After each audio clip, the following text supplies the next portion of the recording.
Hello and welcome to another edition of Choose to Challenge. In fact, it is the first episode of Choose to Challenge for 2026. Happy New Year. Happy New Year, Connie. Happy New Year. And look what? Guess what? Look, we're together. We're in the same spot. It's amazing. We are together. So happy New Year. Happy New Year. We've got a lot in store for you this year. This is the second year that we will be discussing Mindset Alchemy that will come to you every first Monday of the month at 6 p.m. Eastern. And this is all about mindset empowering and transformation and taking ownership and accountability. And today I'm going to turn it over to Connie. What's on tap? Today we're going to talk about who do we have to be to start living abundantly, or who do we have to stop being to start living abundantly? Let's put it that way. What do we have to stop to start living in abundance? How do we do that? And today on Choose to Challenge Mindset Alchemy, we're going to discuss that very point. Yeah, it's deep. I was just thinking about it. Who do we have to stop being to live abundantly? Yes, not who do we have to be. Who do we have to stop being? That makes you put a little different thought to it, right? Right. It makes you think, am I really who I am? Or am I walking in a program that someone else has designed for me? Yes. And this brings me back to the last two Choose to Challenge Mindset Alchemies. Taking off the mask and unwrapping the gift of yourself. It sort of ties right in with that. Yeah. Who do I have to stop being to start living abundantly? I love that. We'll be right back to learn more about this very topic. Things that make you go,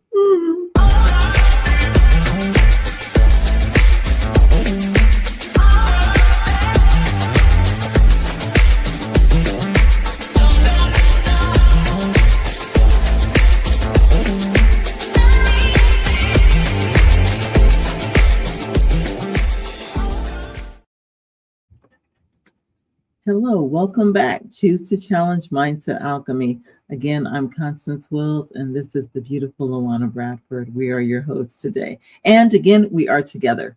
Yes. So here we are. Well, yeah, we're really together. We're not really. This isn't AI editing. No, we're together. This has never happened, y'all. So this is a first. It's not a last, it's a first. But who do I have to be? Who do I have to stop being to receive abundance?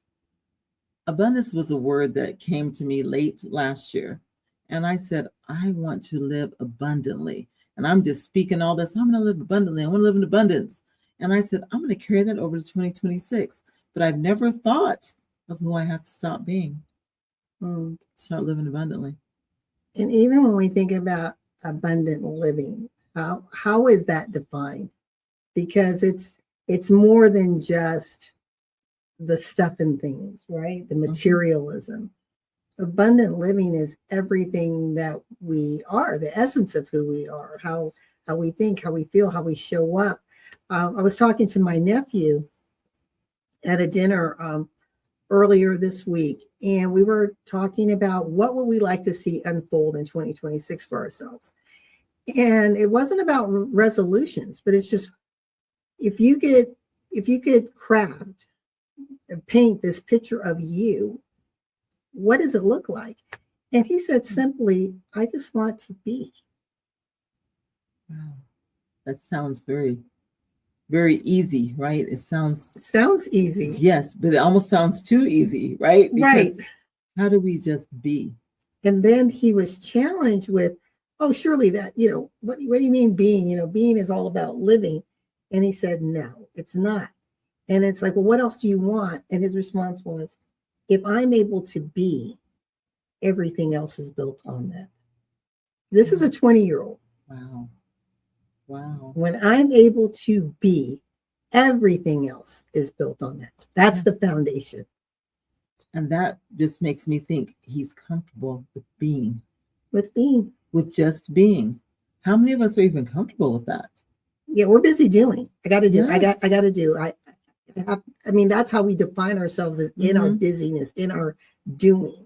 and then we're becoming, right? We're always saying, I'm becoming. But that still involves doing. Right. And when do you be? When are you just present and you just are present with yourself?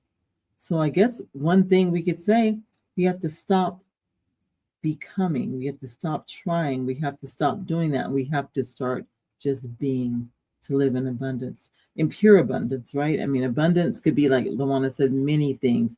And when I speak abundance, I'm not talking just material or monetary. I'm talking peace. I'm talking relationships. I'm talking family. I'm talking, just so many things in my life. I'm talking confidence. I'm talking, clarity. But am I working toward that, or am I just being and letting that happen? And, I was just thinking how you said we're taught to always become. I mean, there's books, Becoming, right? Yes. And that, to me, puts pressure. I have to become. I have to be in a state of evolving. But what if we already are?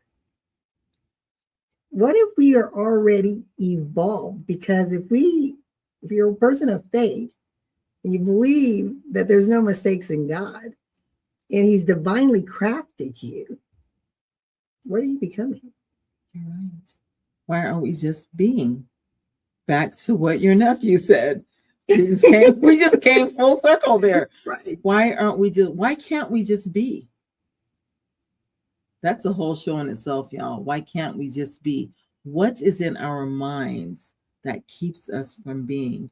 And now we're going back to the topic. What do we have to stop being to have abundance? What do we have to stop doing? Why are we doing this? Why are we overthinking? And one thing for me, overthinking.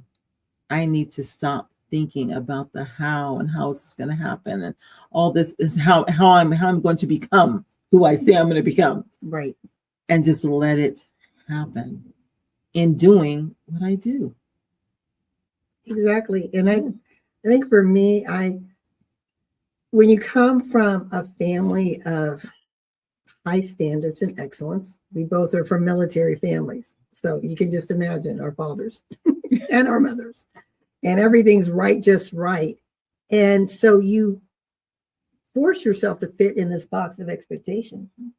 And if you're not meeting this standard, then you start to perhaps feel less than, start to question yourself, self-doubt, all of this stuff. And it's not that they did anything wrong. It's their standard based upon the system that they were brought up in, right? And it's challenging when you're like, well, I just want to be. What do you mean you want to just be? What, you're going to sit and do nothing, right? That's exactly what just came to my mind when you said that. That means you're not going to do anything. Right. Mm-hmm. In the way we were raised, in our environment, or if we just came to our parents and said, Mom, I just want to be, or Dad, I just want to be, they would say, be what? They would. And so our parents, our dads, 94, 93, they're not with us anymore, but our mom's 96 and my mom's going to be 90 in 2 months. And yeah, I even think about when I'm at home and I'm just in the relaxed state. Do you ever feel guilty when you're around your parents and you're relaxing? Yeah, because you're not doing anything. You're just being. And that's a mindset shift, right? That's a big mindset shift, that you can just be and be content. Because isn't just being abundance? I'm going to use your nephew's, what he said a lot. Isn't just being abundance? Can it be abundance? Just being. You're not trying to do. You're not trying to move mountains. You're not rushing. You're not worrying. You're not thinking about even what I have to do next week. Can we sit in the just being moment? And can we call that abundance? Or do we call it like maybe our families would have, what, you ain't doing nothing. Girl, get up. Girl, get up from there. Right. Yeah. Yeah. We didn't raise any lazy people in this family, right? Get up from there. What are you doing? Oh, nothing. No, wait, what? We didn't say that.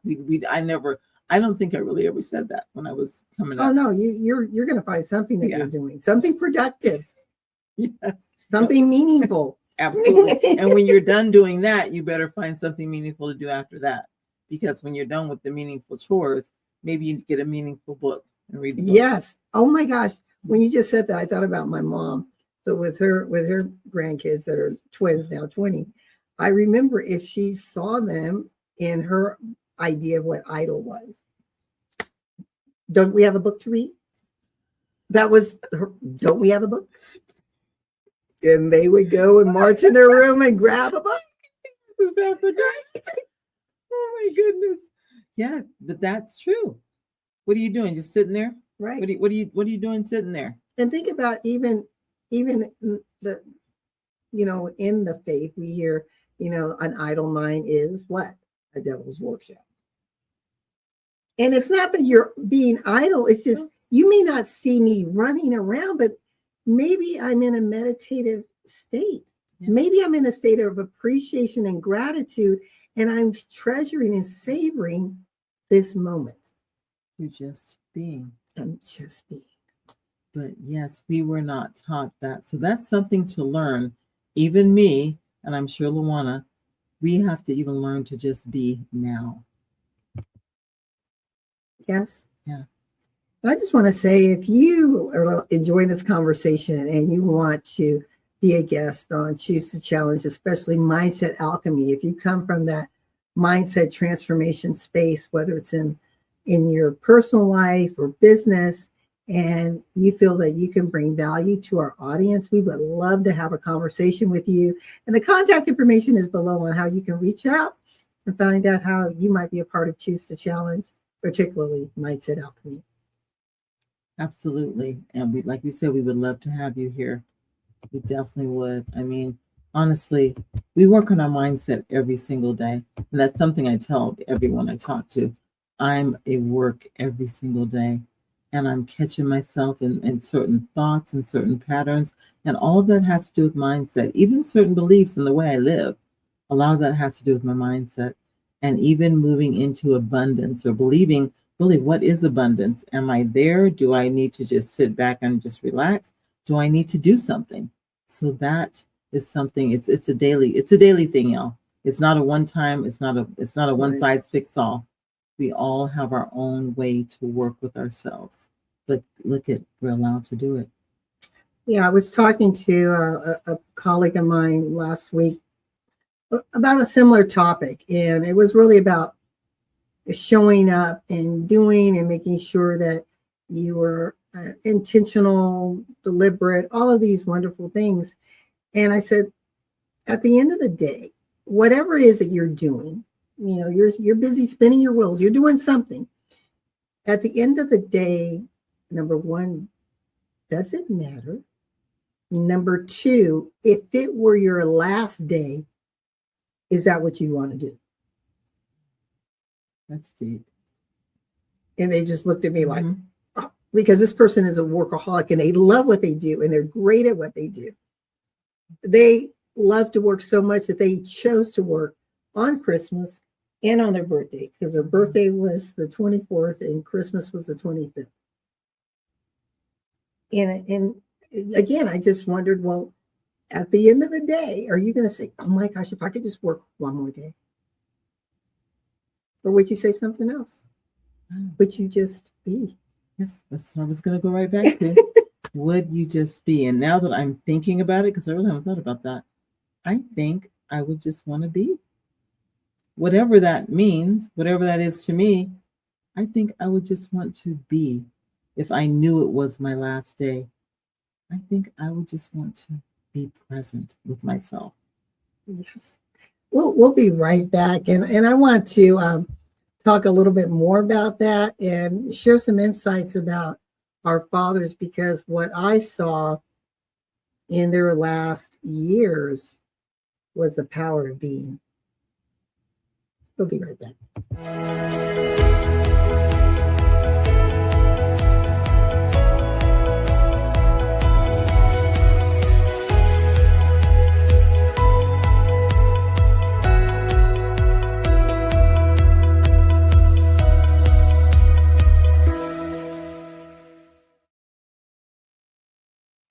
So we are back with what do you have to stop being in order to live abundantly?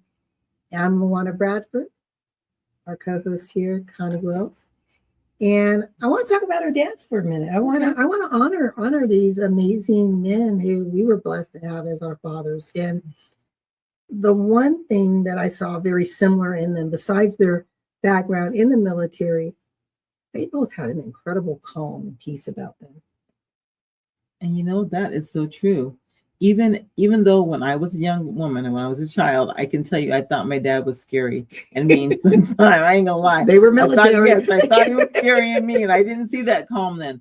But as you know, I'm an adult, and as he was in his older years, I could see that calm about him. I could see when I would get, or my mother, better yet, my mother would get upset or get, emotional about something. He would be the calm in that storm, whatever it might have been.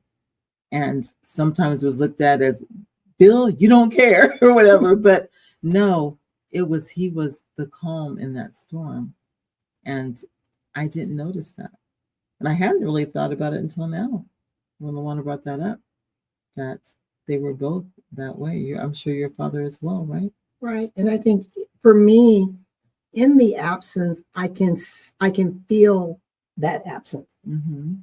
There was a canopy of peace and ease and flow. And it doesn't mean that we can't find it again, but I see that was the gift of the family. That's what the family was wrapped in based on their physical presence. Yes. Yes. And even as my father, came nearer to his day of transition, it was still peace. And it was still, he was just there. It was just, I think he was even enjoying us more than we even knew it. Myself and my sister and my daughter and the grandkids, etc. I think he was really enjoying us more, just being, just in the presence, because it really was peaceful when we just sat with him in his presence. And I think that was partly because he was in such a space that sort of put us there. Yeah. And I think that's a lesson when you talk about living abundance. When we are abundant in our being, in that state, then there's a level of giving that's there.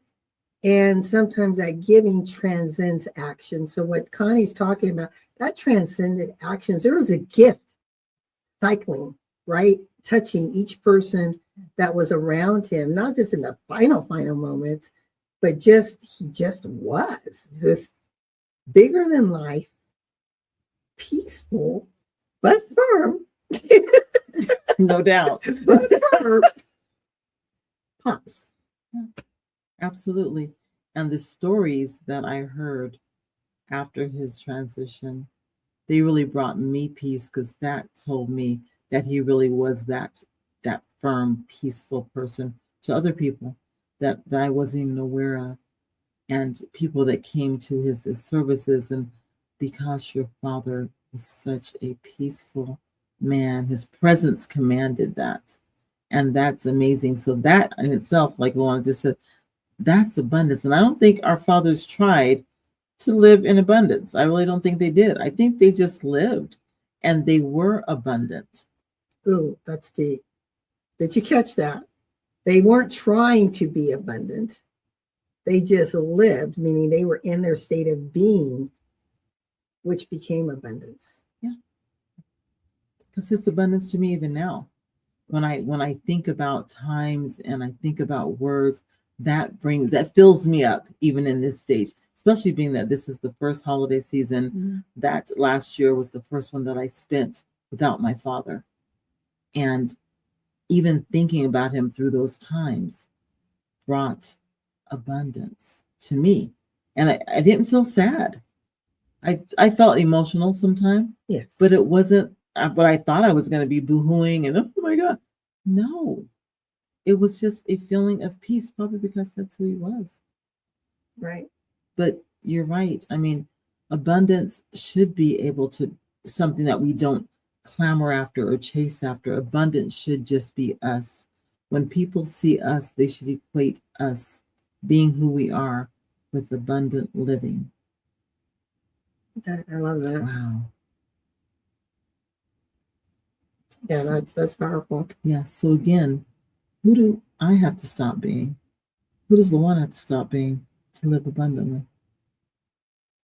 And sometimes that can be a little fearful because it's like this unknown, but technically it's not an unknown. It's being reconnected with who you all have always been.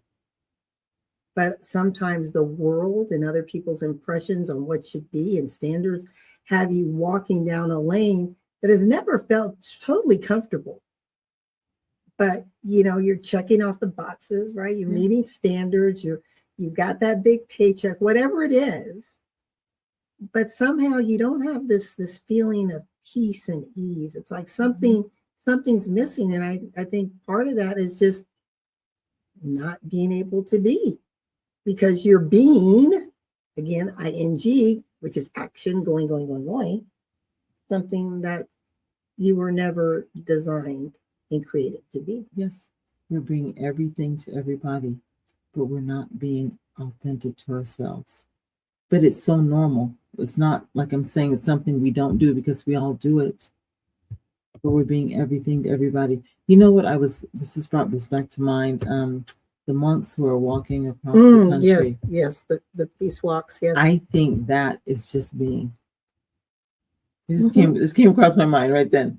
I think that is just a state of being and living in the moment. Yes, and that's abundance.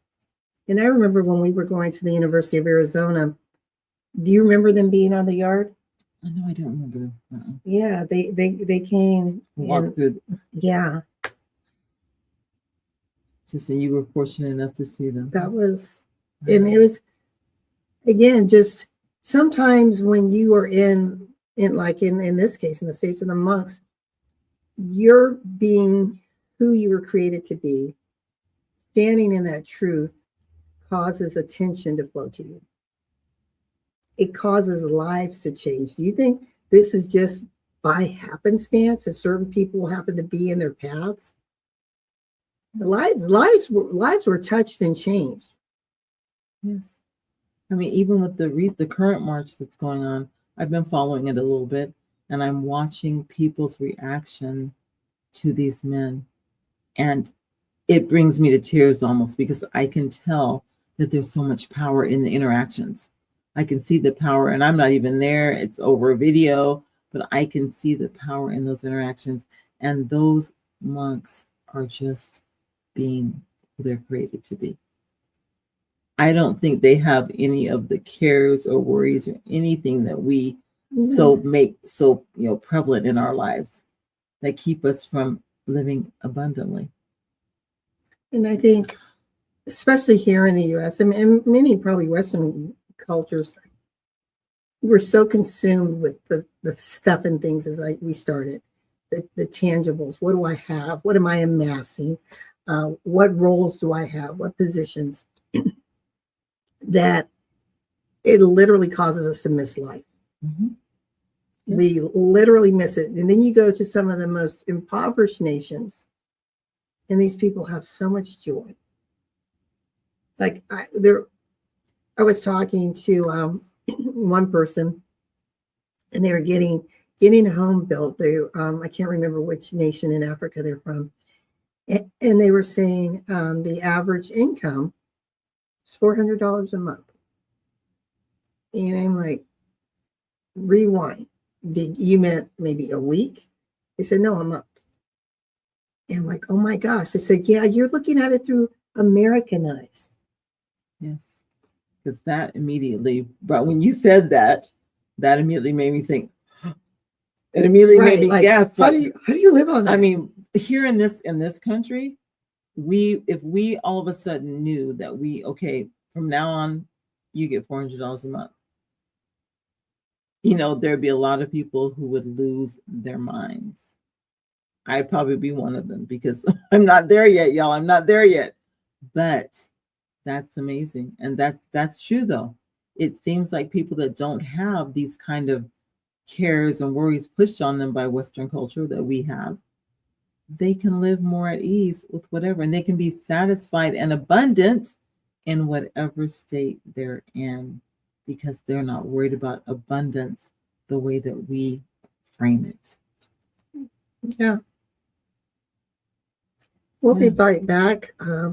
I can't believe our show is almost over for the first of the year, but we'll be right back with Choose the Challenge Mindset Alchemy. Are you ready to defy gravity and challenge the impossible? Meet LaWanna Bradford, the visionary leader behind Choose to Challenge on E360 TV. Now in its 5th season, this groundbreaking show shines a spotlight on voices of change from across the globe. Born during the pandemic, Choose to Challenge becomes a platform for transformation where no topic is off limits. Every episode highlights individuals breaking barriers, rewriting narratives, and making an impact. Ready to share your story and inspire change? Call 404-618-2824 to become a guest. This is your moment to rise. Tune in now at e360tv.com. Your voice matters. Let's change the world together.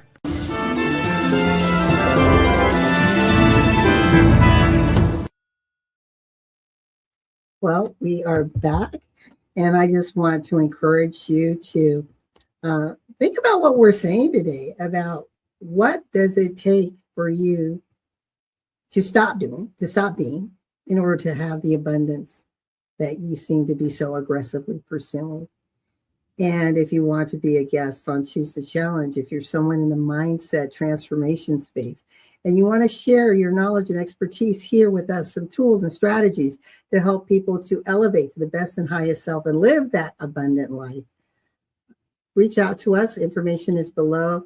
Connie and I would love to have a conversation with you. And who knows, you may be the next guest on Mindset Alchemy. Absolutely. Thank you so much for being with us today. And again, as LaWanna just said, what do we have to stop doing or stop being, or who do we have to stop being to live in abundance, to have abundance? Is abundance even what we think it is? Are we basing our abundance off of where we're living, our cultural standards, whatever it might be? Or are we basing our abundance on just being? And I love that. I'm going to still use it. Your nephew hit a gold mine there. I want my abundance moving forward to just be. Just be. I don't think it's something I need to work for. I don't think it's something that I need to definitely not stress over. I don't even think it's something I need to look for. Or justify. Or justify abundance. Absolutely. Because we do that as well. I think it will just be as I can just be. So I've got to learn how to be, y'all. This is going to be a year of being. Let's put it that way. This will be a year of being. And abundance will become with that, because I think abundance in itself is life. We are so blessed just to be alive and as healthy as we are, etc. But we don't even think of those things as being abundance. And you just said something that when you are able to be, I'm going to say that again, when you are able to be, abundance is the byproduct. Yes, it's not something we have to work for. We don't have to grab it. We don't have to find it. We don't have to search it out, right? All we have to do is be, because abundance is the byproduct of that. Absolutely. One thing I always say is thankfulness and gratefulness leads to abundance. And I just say that. But do I really believe it? Right there, that hit it. What LaWanna just said hit it. Yes. Being thankful and grateful every day. Abundance will be a byproduct of that. Well, we just want to wish you happy, safe, prosperous, abundant new year. And just be. Yes, just be. We're going to be this year. How's that? We're going to be. We're not going to be becoming, because if we be, we are going to become. Because just being who you are meant to be. And that person is beautiful. That person is wonderful. And you know what? That person has a mindset that's worth working on and changing as often as we need to. It's okay. That's part of being. Changing your mind. Exactly. Tanya's been great. Absolutely. And like we said, we are together. No, really, we're together. It's not AI. Not yeah, AI. Yeah. Look, okay. Watch. Okay. We're together. It's not AI, guys. We're here. If you don't believe us, really, we are. We're together. We've been meaning to do this. This is the first of many shows that we'll do together, but this is a first because guess what? We're just being. We're just being. Be safe, be well. Until next month. Happy New Year. Bye for now.